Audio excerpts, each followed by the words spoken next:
Your hair's new lens. Ladies and gentlemen, welcome back to Football Therapy with me, your host, Jan. I hope you're doing well, mate. I really do hope that. New lens, wide angle, more space, yet to potentially optimize, but I may maybe change the angle slightly, change the backdrop, but I'm going for quality. Of course, I've got the Shure SMB7, I've got the Lumix S5 full frame digital SLR, and now I've got the expensive Sigma lens to go with it. Thanks to all the recommendations and helps, and the people who helped me on Instagram. Thank you, Reese, who I spoke to for a while, and some other people also said Sigma lens. Shout out to you, man. If you want to connect with me, follow me on Instagram at FootballYannick. But welcome back to the second video of today, because of course we upload twice a day here on Football Therapy to discuss Chelsea news. And we say goodbye to another player leaving. We say goodbye to we say hello to a sale and goodbye to another player leaving Chelsea. Ruben Loftus-Cheek is going. That's been the here we go's come from Fabrizio Romano. Matt Law's also spoken about it, and more updates on what's going on with Romelu Lukaku. Geez, if we sell or sort out the Romelu Lukaku situation on top of N'Golo Kante, will say, because he went for a free, but it's just knowing to move on in a free space. Kante, Kovacic, Havertz, Ziyech, Koulibaly, Mandi, now almost certainly Cesar Azpilicueta, possibly Trevor Chalobah, Ruben Loftus-Cheek, and of course maybe Pulisic, which would make 10. We're on like 7 here we goes. This is a bit incredible. We'll reflect. Thank you for liking and subscribing. Woohoo! Yeah, man, support the content. Look at that. That's there's Pulisic and Mount literally there. If this Preda goes to Man United, that make no bones about it, ladies and gentlemen, that's coming down. Maybe not the Champions League Mason Mount, because come on, second European Cup. But I can't be oversaturated with Mount. Maybe I'll put Chile. I'll put Chile there. Where's Chile? Chile! What am I doing? There he is. He can go up there. Yeah, he should go up there. Anyway, thanks for liking and subscribing. Lots of content to get into. So, get comfortable. Pour yourself a drink if you're thirsty. Maybe get some food. Not if you're not hungry, because people overeat, and that's a problem in the modern generation. And let's go. Alright, so we got the here we go for Ruben Loftus-Cheek. It's £15 million. It's cash money. Cash money for a player who probably won't be utilised as a first. We need to, when Pochettino's going, right, who am I going to have for my 11 players plus 5 subs, 16 regular utilised players in the Prem. Lest we forget, not in Europe. 16 players. Ruben might not be one of them. He's maybe a good utility player to drop in every now and again, but not enough for a £150,000 player. And he can go and just do his thing. And I think, don't we all want that for Ruben now? He's been such a good professional, good guy. He has the opportunity to just go and live his dream, man, live his truth in Milan, and it'll be wicked. Great fan culture. Ultras, recently won the Scudetto, San Siro vibes. His mate Tomori's over there. Is Giroud still there? I think, for another season, I believe so. Lovely stuff. It's a lovely old job, and you can't deny him that. Yeah, just lovely. This is probably the last I'll say about Ruben, unless it will be a passing there. He's gone, it's been announced, but I love this guy. I had such high hopes for him. You know my opinion on him. I'm not going to regurgitate old sentiments, even though I feel like I should. But, best of luck to him, and I look forward to seeing him in a Milan shirt. And it's just lovely stuff. Right, Matt Law. Laying down the journalist law. On the Telegraph.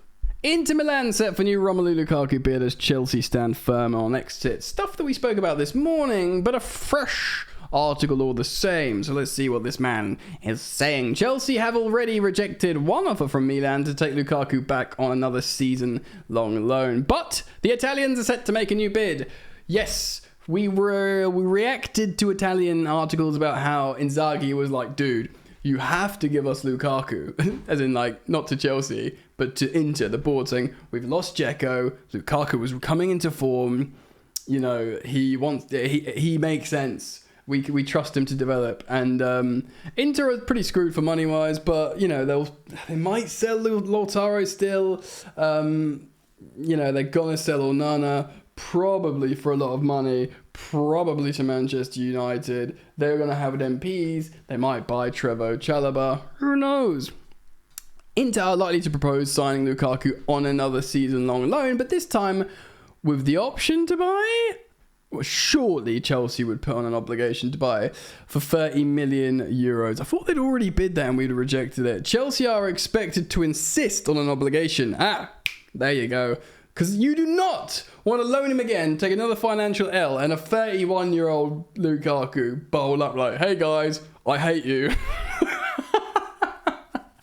Just as you were getting going. Not only that, throughout the season, if Chelsea are doing okay, if he's not doing okay over in Inter, you know that bread is coming back. And that will cast a shadow over whatever good work you're doing at Chelsea, whether it be with the strikers with Jackson and, you know, we can pray for Osimhen, but whatever. Or Bruyere and Jackson, let's just say for the moment.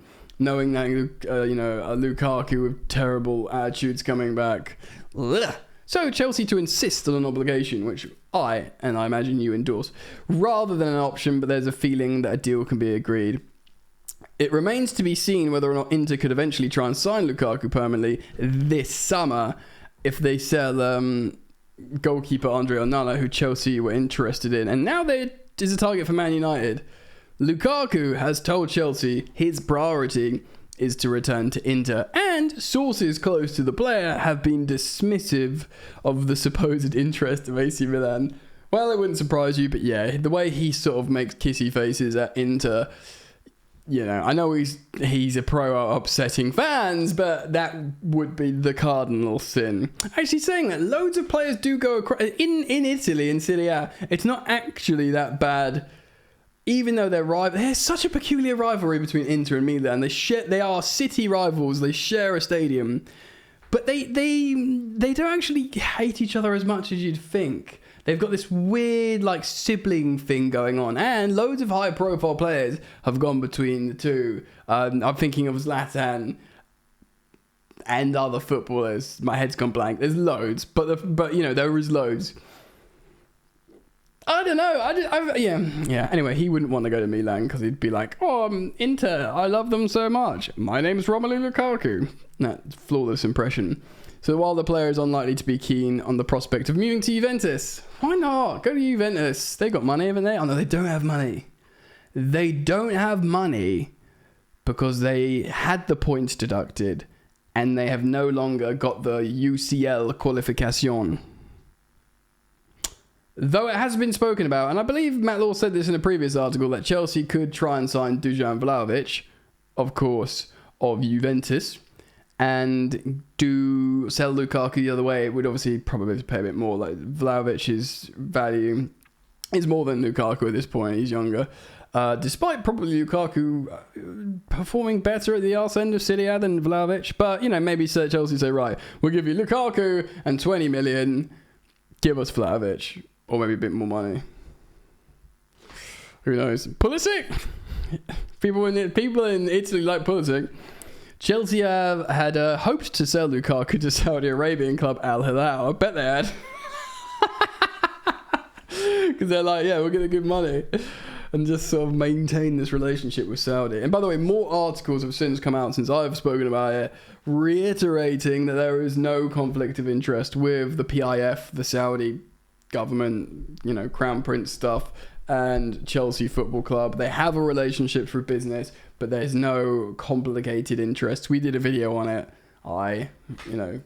We Football Therapy, which is but this is what we say. Where Gary Neville must have been screaming into a pillow.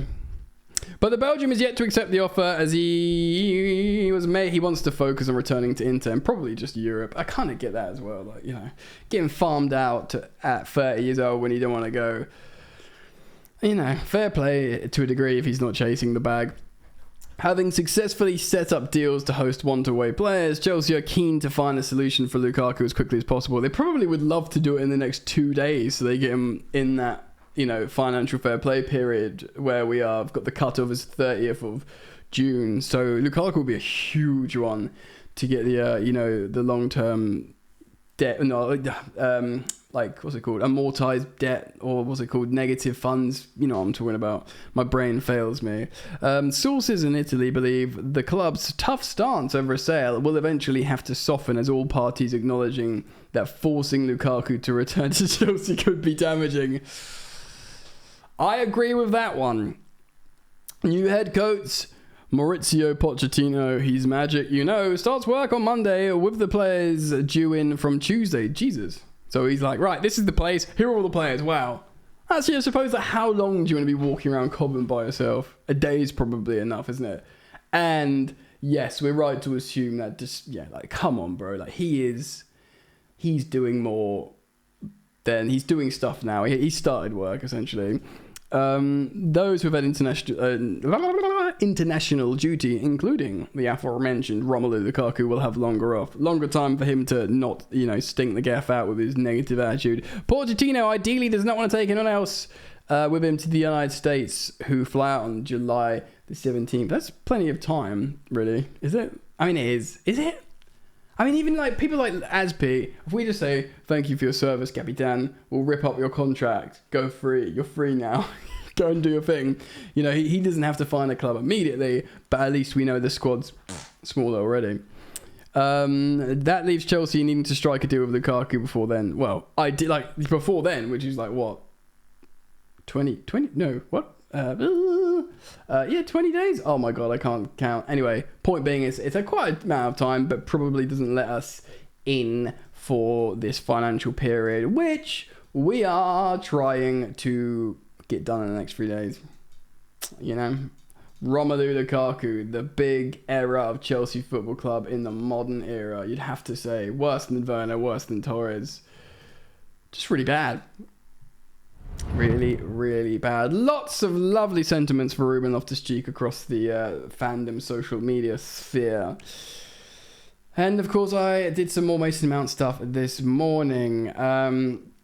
If you haven't checked out this morning's video, go check it out, because I'll speak about Pulisic and Ruben. Now Ruben's got the here we go. He is gone. Pulisic, Juve, Milan, I'll have to see. There is deals to be done. Chelsea may still sign a centre forward. We've spoken about on the channel already how if Chelsea do get a high profile centre forward, then Jackson and Bria, which by the way isn't that hard. We could probably sign like a striker with Champions League experience without getting, you know, without needing to get like an Osimhen. You could still buy, I guess a Lautaro or a Vlahovic, or just someone with a bit more higher pedigree, different clubs, experience, and hopefully, and this is what we're hoping now, is spend time tactically developing our profiling. Like, does he fit the idea? Because, oh my God, this time around, there better be an idea. Or several ideas, you know.